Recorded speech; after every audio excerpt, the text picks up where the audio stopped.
Hello, everyone. Welcome back to Speakeasy FM. Hi, we're really happy you're here today. I'm Stacy. And I'm Ian. And on this channel, we help you practice real, everyday English. The English people actually use in real life, not textbook English. If you enjoy our videos, please like this one and subscribe. It really helps us reach more people. Thank you so much. Okay, Ian, I want to read you something. A viewer messaged us this week and said, I understand almost everything, but the second I try to speak, my brain just freezes. Oh, we get that message constantly. Constantly. We really do, and it's such a specific, frustrating feeling. You're not a beginner anymore. You can read articles, follow shows, understand your coworkers. But speaking still feels like walking through mud. Exactly. That's the intermediate plateau, and today's whole episode is about how to actually get past it.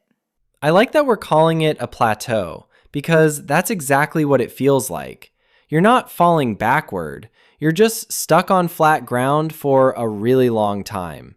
Right, and the frustrating part is people usually respond to that by doing more of the same thing. More vocabulary apps, more grammar books. Which got them to intermediate in the first place, but won't get them any further. Exactly. So today we're walking through 7 specific shifts that actually move people forward. Quick reminder before we start. If you want to slow this down, tap the settings icon on YouTube, choose playback speed, and pick what's comfortable for you. Okay, where do we start? Let's start with why this plateau happens in the first place. Because it's not really about effort. A lot of people stuck at this stage are working really hard. Right, they're just working hard in the wrong direction. Exactly. Here's the pattern we see over and over with learners who message us. English is something they do. 30 minutes on an app, 1 lesson a week, maybe a show with subtitles on the weekend. It's a scheduled activity, kind of like going to the gym. That's such a good comparison, actually. And the truth is, the people who break through to advanced English stop treating it like a scheduled activity and start treating it like a part of their actual life. So the shift isn't study harder, it's live differently. Exactly that. And that's tip number 1. Okay, so what does that actually look like? Live differently sounds a little vague. It's simpler than it sounds. It just means shifting the English you're already using into your daily habits. If you're going to watch something anyway, watch it in English. If you're writing a grocery list anyway, write it in English. So you're not adding extra time to your day, you're just redirecting time you already spend. Exactly. Change your phone's language. Follow English accounts you actually enjoy. Search things on Google in English instead of your first language. I actually did something like this with Spanish once, before a trip to Mexico. I changed my music app to Spanish for a month. Did it help? A little too well, actually. I got really good at understanding song lyrics about heartbreak and almost nothing else useful. See, that's actually a great example because it shows the idea works, even if your specific choices need adjusting. Right, I probably should have picked something a little more practical than sad breakup songs. The bigger point stands, though. When English becomes part of your normal day, instead of a task on a list, it stops feeling foreign. It just becomes familiar. And you don't need to abandon your own language completely, right? That's not the point. Not at all. It's about maximizing how much English touches your day, not eliminating everything else. Small, steady exposure every single day adds up incredibly fast. I think people also worry it has to be a huge lifestyle change. Like they need to move somewhere new or only speak English at home starting tomorrow. Right, and that pressure usually backfires. Nobody keeps up a dramatic change for very long. But swapping your grocery list to English or following a few accounts you actually enjoy, that's small enough to actually stick. So the goal isn't a total transformation overnight. It's just shifting the balance a little, consistently over time. Exactly. A little more English every day beats a huge push for 1 week and then giving up completely. Okay, tip number 2. And this is a big one. You have to talk to actual people, not just practice alone. A lot of learners get really good at talking to themselves, though. Is that not enough? It helps, honestly, and we've talked about that on this channel before. But talking to yourself can only take you so far, because you already know exactly what you're going to say. Right, there's no surprise involved. Exactly. Real conversations are unpredictable. Someone interrupts you, asks a question you didn't expect, reacts in a way you didn't plan for. That's where real fluency gets built. So it's less about vocabulary and more about thinking on your feet. Precisely. And I know this step is the scary one for a lot of people. What if I sound stupid? What if I freeze in the middle of a sentence? Which, by the way, happens to native speakers too. I once completely blanked on the word receipt while literally holding one in my hand. Wait, seriously? Dead serious. I just stood there pointing at the little piece of paper like it was going to help me. See, that's the thing people forget. Getting stuck mid-sentence isn't a language problem. It's just a human moment. It happens in every language, to everyone. So if it happens to native speakers holding actual receipts, it's definitely allowed to happen to someone learning a new language. Completely allowed. And here's the encouraging part. Almost nobody is judging you the way you think they are. Most people are just happy you're making the effort to talk to them at all. So where do people actually start if talking to strangers feels too intimidating?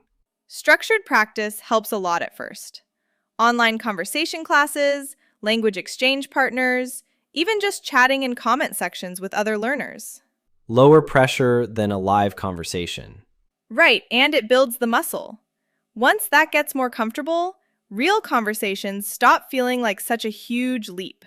Okay, tip 3, and this one people really underestimate. Pronunciation. It's honestly one of the most skipped parts of learning a language. Why do you think that is? I think people assume it'll just fix itself over time. Or they focus so much on grammar and vocabulary that pronunciation gets left behind completely. But it matters more than people realize, right? It really does. Here's something interesting. If your pronunciation is clear, people often assume you're more advanced than you actually are, even if your grammar isn't perfect yet. Wait, really?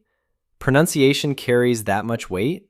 It does, because clear pronunciation makes you easy to understand and easy to listen to.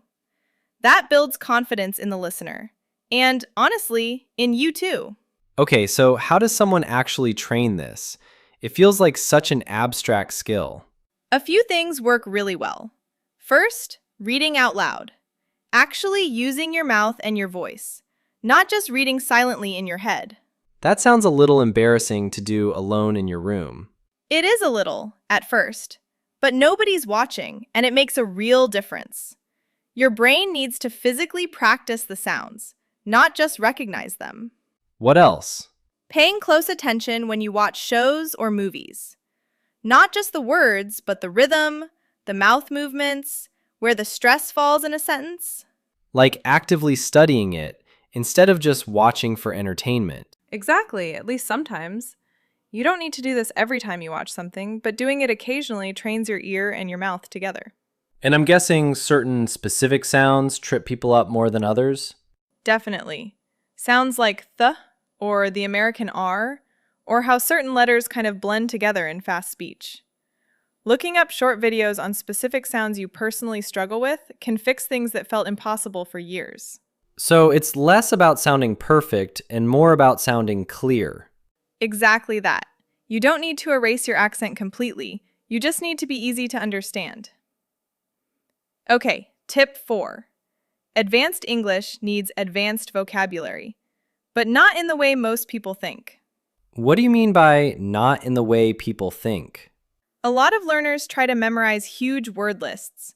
Every single new word they hear, they write down and try to remember. That sounds exhausting, honestly. It is, and it's not even that effective. The words that actually help you sound advanced are the ones you use often, not the rare ones you memorize once and forget. So quality over quantity. Exactly. And a big part of sounding advanced isn't just single words anyway. It's phrasal verbs, common expressions, small idioms native speakers use constantly without even thinking about it. Can you give an example? Sure. Instead of saying, I will think about it, a native speaker might say, I'll sleep on it. Instead of, I am very tired, you might hear, I'm wiped out. Oh, those are the phrases that never show up in textbooks. Exactly. And that's why they feel so advanced when learners start using them naturally. So, how do you actually make new vocabulary stick instead of just recognizing it and forgetting it a week later? Use it actively. Make a sentence with it. Say it out loud. Try to fit it into a real conversation within a few days of learning it. So, it's not really about learning the word, it's about using the word. That's the whole difference, honestly. A word you've used 5 times sticks far better than a word you've only seen written once. Do you have a favorite phrase you picked up that felt like a real turning point? Honestly, I'll sleep on it was one of mine. It felt so much more natural than anything I'd learned in a classroom. And once I started using it, people responded to me differently, like I actually sounded comfortable in the language. That's a great example of a small phrase doing a lot of work. Exactly. And that's really the goal of tip 4. A handful of natural phrases you actually use will do more for you than 100 words sitting in a notebook. Okay, tip 5, and I think this one might surprise some people. Grammar still matters. It really does. There's this popular idea online that grammar will just happen naturally if you get enough exposure to the language. And that's not completely true? It's partly true, but it's slow. And honestly, it doesn't work for everyone. Some structures are just tricky enough that you need a direct explanation to really understand them. Like which ones? More advanced tense combinations are a great example. The difference between I have been working and I had been working doesn't always click just from hearing it in conversation. Right. Sometimes you genuinely need someone to just explain the rule clearly. Exactly, and that's completely fine. Watching a short, clear explanation, taking a few notes, and then actually practicing that specific structure in your own sentences speeds things up a lot. So it's not ignore grammar or only study grammar. It's more like target the specific things that keep tripping you up. Exactly right. Find the pattern you keep getting wrong, understand why it happens, then build sentences with it until it feels automatic. Do you think people should sit down and study every single tense or focus on just a few? I'd focus on whatever actually shows up in your daily conversations. If you keep needing to talk about the past, get comfortable there first. Don't try to master all 12 tenses in one weekend. That sounds like a fast way to burn out completely. It really is. Pick one pattern, practice it deliberately for a week or two, then move to the next one. Slow and targeted beats trying to learn everything at once. Okay, tip 6, and this one takes some courage. At some point, turn off the subtitles. Oh, that's a scary suggestion for a lot of people. It really is at first. Subtitles are comfortable. If you miss a word, you just glance down and read it instead. So your ears get a little lazy because your eyes are doing the work instead. Exactly. Without subtitles, you're forced to actually listen closely, to pick up rhythm, accent, fast speech, all of it. Does it feel bad at first? Honestly, yes. The first few times you'll miss things. You'll feel a little lost, especially with unfamiliar accents. So how do you push through that discomfort? Start small. A short video, a scene you've already watched before, something with a topic you already understand well. Build up gradually from there. So you're not jumping straight into a fast, unfamiliar movie with a thick regional accent. No, definitely not at first. But over time, your ear adjusts, and things that used to sound like a blur start separating into actual words. And I'm guessing that skill transfers to real conversations too. Completely. Once your ear is trained on natural speech, real conversations with real people become so much easier to follow. I imagine there's also a confidence piece here. If you can understand someone without any help, that probably feels pretty good. It really does. There's a specific moment a lot of learners describe where they realize they followed an entire scene without reading a single line, and it just clicks that their ear has genuinely improved. That sounds like a really satisfying moment. It is, and it usually happens faster than people expect once they actually commit to trying it. Okay, last tip, number 7. Reading, but a specific kind of reading. Not textbook passages, actual books or articles you're genuinely interested in. Does the topic really matter that much? It matters enormously, because if you're bored, you'll quit within a week. But if you actually care about the story or the topic, you'll keep going without even realizing you're studying. What if you don't understand every single word on the page? That's completely fine and honestly expected. You don't need every word. You usually understand the meaning from context, and that's a skill in itself. So it's less about perfect comprehension and more about staying immersed. Exactly. And reading regularly does something specific that other methods don't. It exposes you to more formal structures, longer sentences, and vocabulary that just doesn't come up as often in casual conversation. So it kind of rounds out everything else we've talked about today. It really does. Speaking gives you fluency, reading gives you range. I like that. Fluency and range. Okay, let's slow down and review some useful words from today. Great idea. First word, plateau. A plateau is a point where progress stops for a while, even though you're still putting in effort. Example: a lot of learners hit a plateau right around the intermediate level. Next, immerse. To immerse yourself in something means to surround yourself completely with it, so it becomes part of daily life. Example: changing your phone to English is a simple way to immerse yourself a little more. Next word, flexible. Something flexible can adapt and change easily instead of staying rigid or fixed. Example: a flexible vocabulary lets you express the same idea in several different ways. Next, deliberate. Doing something deliberate means doing it on purpose, with intention, not by accident. Example: deliberate grammar practice speeds things up more than just hoping it clicks naturally. Next word, mimic. To mimic someone means to copy exactly how they speak or move. Example: repeating a sentence to mimic a native speaker's rhythm can improve your pronunciation fast. Next, context. Context is the situation or words around something, which helps you understand its meaning. Example: you can usually guess a new word's meaning just from context. Next word, robotic. Something robotic sounds stiff and mechanical, like a memorized script instead of natural speech. Example: repeating the exact same phrases makes your English sound a little robotic. And our last word, consistency. Consistency means doing something regularly, over time, instead of only occasionally.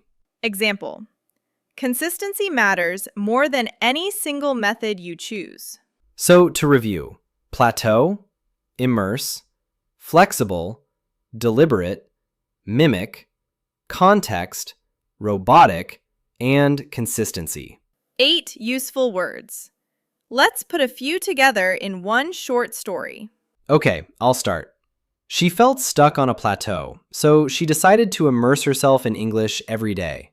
She practiced deliberate pronunciation drills and tried to mimic native speakers whenever she could. She guessed new words from context instead of stopping to look up every single one. Her English stopped sounding robotic, and with consistency, she finally broke through. All 8 words, one small story. Try using 2 or 3 of these this week, even outside of English practice. Okay, let's wrap up everything we talked about today. We started with why the intermediate plateau happens. It's not about effort, it's about doing the same kind of practice long after it stops working. Tip 1. Build an English-shaped life. Redirect time you're already spending, instead of adding extra hours to your day. Tip 2. Talk to real people. Real conversations are unpredictable, and that's exactly where fluency actually gets built. Tip 3. Train your pronunciation on purpose. Clear beats perfect, and clear pronunciation makes people assume you're more advanced than you think you are. Tip 4. Build vocabulary you actually use. Phrasal verbs, expressions, and idioms move you forward faster than long, memorized word lists. Tip 5. Don't leave grammar to chance. Target the specific patterns that keep tripping you up, and practice them on purpose. Tip 6. Turn off the subtitles when you're ready. It's uncomfortable at first, but it trains your ear faster than almost anything else. And tip 7. Read what you actually enjoy. Interest keeps you going, and understanding from context is a real skill on its own. 7 shifts, but honestly, they all point back to one idea. Advanced English isn't about knowing more. It's about living with the language, not just studying it. Living with it, not just studying it. I like that. Okay, it's time for our favorite part. The question of the day. We have 2 for you today. First, which of these 7 tips do you already do, even a little, without realizing it counted as practice? And second, which one feels the hardest for you right now, and why? I'll be honest, if I were learning a new language, turning off subtitles would terrify me the most. For me, it would definitely be talking to strangers. The receipt story could easily happen to me in a second language, too. Write your answers in the comments, even just 1 or 2 sentences. In English, of course, it's great practice, and we genuinely want to read them. We read every single comment. Every one. And if you see someone else struggling with the same thing you are, say something encouraging. That's what this community is for. Thank you so much for spending this time with us today. It was really useful, honestly. I might actually go delete some subtitles tonight just to see how it feels. Brave. Let us know how that goes. If you enjoyed this video, please give it a thumbs up and share it with someone who is also learning English. And subscribe to Speakeasy FM so you never miss a new episode. New videos every week. Remember, the plateau isn't permanent. It just means it's time to change what you're doing, not to work even harder at the same thing. Small, steady changes, used consistently. That's really the whole secret. From both of us, Keep learning, keep practicing. and have a wonderful day. Bye, everyone. Bye!